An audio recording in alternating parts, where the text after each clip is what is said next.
I would say that when people realize they are speaking with someone with an accent, they don't necessarily need to adjust their speech or assume that the speaker is less proficient. In some cases, adjusting can be helpful, but it can also be offensive or distracting for the speaker. And so generally, it's better to engage naturally and only adjust if there is a clear need to do so.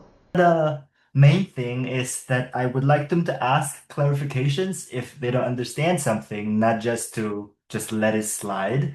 And also some of the things that I would want to see less is don't say things like, oh, you say this word weird.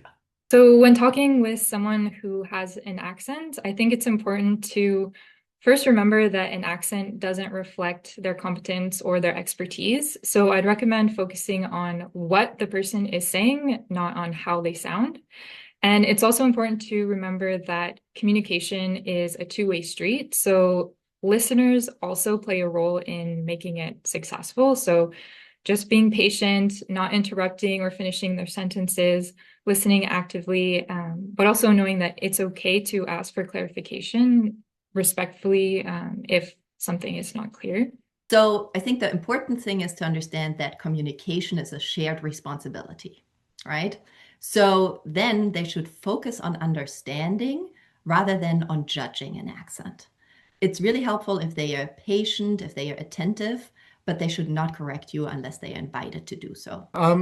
I know it's easier said than done, but I think like the first thing is to really pay attention to like the content of someone's utterances rather than the manner of it. I know once again that's very difficult, but I think that we're able to do that because we do engage in a lot of listening strategies and everyday conversations. So for example, if I'm giving you my phone number and I say, oh, my number is 555 tree, tree, tree, tree, right? At first you might say, okay, well, what does tree actually mean? But you would use the context of our conversation to say, okay, if he's giving me his phone number, that means he's probably saying the number 3, right? So with that said, I think that also brings up the topic of, questioning what really constitutes an error, right? So oftentimes we think, okay, this type of speech is incorrect and this one is correct and vice versa.